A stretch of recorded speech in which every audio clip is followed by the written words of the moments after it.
رمضان کی پہلی جمعہ مبارک کا خاص الخاص وظیفہ۔ جو بندہ آج دن درود شریف پڑھنے کے ساتھ ساتھ قرآن مجید کی ایک سورت یعنی سورۃ الکوثر اس طرح پڑھ لے، انشاءاللہ زندگی بدلنے والی ازمودہ وظیفہ۔ 2025 رمضان کا مہینہ شروع ہو چکا ہے اور سب سے پہلے جمعہ کی دن آ گیا ہے۔ دیر کرنے کی ضرورت نہیں، ذرا یہ صورت اس طرح پڑھ لے۔ اگر دولت و برکات کا انبار نہ بن سکا تو چینل پر تھوک مار دینا۔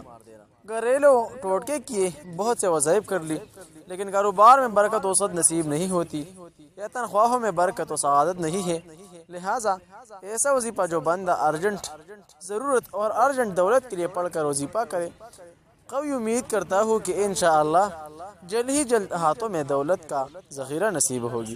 اس صورت کی آیات 3 ہے۔ یہ قرآن کریم کی مختصر ترین اور ساتھ ساتھ جامع ترین سورہ ہے۔ اس مبارکہ میں رسول رحمت صلی اللہ علیہ وسلم کے لیے اہم ترین خوشخبری ہے اور ساتھ آپ صلی اللہ علیہ وسلم کی رسالت کی تکمیل اور تا قیامت باقی رہنے کی ضمانت کا اعلان ہے، وہ ہے الکوثر۔ فرمانی باری تعالیٰ ہے، اِنَّا أَعْطَيْنَاكَ الْكَوْثَرَ فَصَلِّ لِرَبِّكَ وَانْحَرْ إِنَّ شَانِئَكَ هُوَ الْأَبْتَرُ۔ ترجمہ: اے محبوب، بے شک ہم نے تمہیں بے شمار خوبی عطا فرمائی، تو تم اپنے رب کے لیے نماز پڑھو اور قربانی کرو، بے شک جو تمہارا دشمن ہے وہ ہر خیر سے محروم ہے۔ اس صورت کی شان نزول یہ ہے کہ نبی کریم صلی اللہ علیہ وسلم کے کسی شہزادے کے انتقال پر ابو لہب، عقبہ بن معیط، عاصم بن وائل وغیرہ کفار دل آزاد جملے کہنے لگے۔ کسی نے کہا محمد صلی اللہ علیہ وسلم کی جڑ گٹ گئی، کسی نے کہا کہ محمد صلی اللہ علیہ وسلم کی بات نہ کرو، وہ تو ایسا آدمی ہے جس کی جڑ گٹ ہوئی ہے، اس کی کوئی نارینہ اولاد نہیں، جب پوت ہوگا تو اس کا نام مٹ جائے گا۔ ان کفار کے جواب میں اللہ تعالیٰ نے اپنے پیارے نبی صلی اللہ علیہ وسلم کی تسلی کے لیے یہ صورت نازل فرمائی کہ اے حبیب، ان لوگوں کی باتوں پر رنجیدہ نہ ہو، بلکہ ہمارے فضل و کرم پر نظر رکھے کہ ہم نے تمہیں بے شمار خوبیوں اور نعمتوں سے نوازا ہے، لہٰذا تم ان کے شکرانے میں نماز پڑھو اور قربانی کرو۔ جہاں تک تمہارے دشمنوں کا تعلق ہے تو انہی کی جوڑ کٹی ہوئی ہے اور یہی ہر خیر سے محروم ہے۔ حقیقت یہ ہے کہ رہتی دنیا تک رسول کریم صلی اللہ علیہ وسلم کی شان میں گستاخی کرنے والا ہر شخص خیر سے محروم اور اس آیت کی تحت داخل ہے۔ یہ صورت نبی کریم صلی اللہ تعالی علیہ وسلم کی بارگاہ خداوندی میں عظمت و جاہد اور اللہ رب العزت کے نبی کریم صلی اللہ علیہ وسلم سے محبت کی بہت پیاری دلیل ہے، کیونکہ کفار نے جب آپ کا مذاق اڑایا تو اللہ تعالیٰ نے آپ کی طرف سے خود جواب دیا کہ تمہارا دشمن ہی ابتر خیر سے محروم ہے، اور یہ محبت کی علامت ہوتی کہ اگر کوئی محبوب پر اعتراض کرے تو محب اس کا جواب دیتا ہے۔ یہ انداز قرآن مجید میں دیگر کئی جگہوں پر بھی ہے۔ مثلا جب ولید بن معیرہ نے نبی کریم صلی اللہ علیہ وسلم کو دیوانہ مجنون کہا تو اللہ تعالیٰ نے ولید کی مذمت میں اس کی 9 خامیاں بیان کی اور نبی کریم صلی اللہ علیہ وسلم کو فرمایا کہ تم اپنے رب کی فضل سے دیوانے نہ ہو۔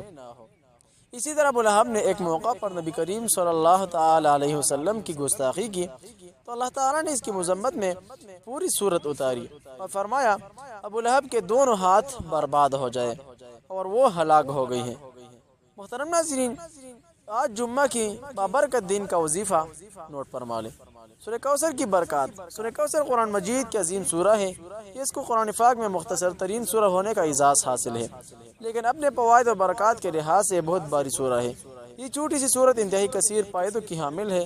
محترم ناظرین، وظیفہ نوٹ فرما لیں۔ روزانہ صرف 10 مرتبہ سورہ کوثر پڑھنے کی برکات۔ گناہ جتنے بھی ہوں گے وہ سب اللہ پاک معاف فرما دیتے ہیں۔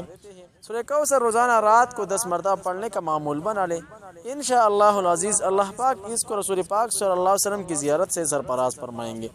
جو رات کو پڑھ کر سوتا ہے تو اللہ پاک اس کی صبح تک حفاظت فرماتے ہیں۔ جو کوئی اپنے مکان کے چاروں کونوں میں رات کو 10 مرتبہ سورہ کوثر پڑھ کر پونگتا ہے، اللہ پاک اس پر رزق کے دروازے کھول دیتے ہیں۔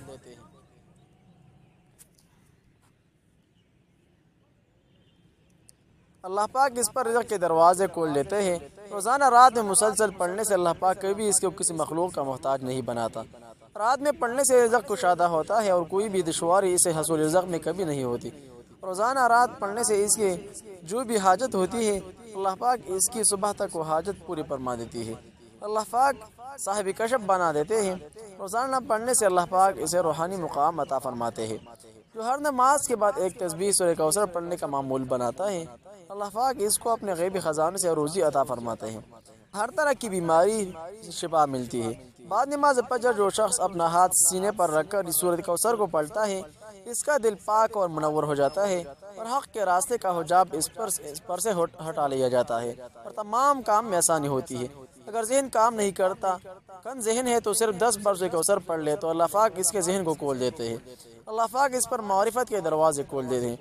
جو شخص سورۃ کوثر کو پڑھنے کا روزانہ معمول بنا لیتا ہے انشاءاللہ دشمن پر فتح حاصل ہوتی ہے۔ جو کوئی 40 دن تک متواتر اس سورت کو پڑھ کر سوتا ہے وہ بھوک اور قبر کے عذاب سے محفوظ رہتا ہے۔ قبر کے عذاب میں سورۃ کوثر اس کی ڈال بن جاتی ہے، دشمن کی دشمنی سے حفاظت رہتی ہے۔ روزانہ سورۃ کوثر کا ورد کرنے سے ہر قسم کے جادو اور ہر قسم کے شیطان کے شر سے محفوظ رہتے ہیں۔ بخاری نے انس رضی اللہ عنہ سے روایت کی ہے کہ ایک روز جب رسول اکرم صلی اللہ علیہ وسلم مسجد میں ہمارے درمیان تھے کہ اچانک آپ پر ایک قسم کی نیند یا بے ہوشی کی کیفیت طاری ہوئی، پھر ہنستے ہوئے اپنے سر مبارک اٹھایا۔ ہم نے پوچھا رسول اللہ صلی اللہ علیہ وسلم آپ کے ہنسنے کا سبب کیا ہے؟ تو فرمایا مجھ پر اس وقت ایک سورت نازل ہوئی، پھر آپ نے بسم اللہ شریف کے ساتھ سورۃ کوثر پڑھی، پھر فرمایا تم جانتے ہو کہ کوثر کیا چیز ہے؟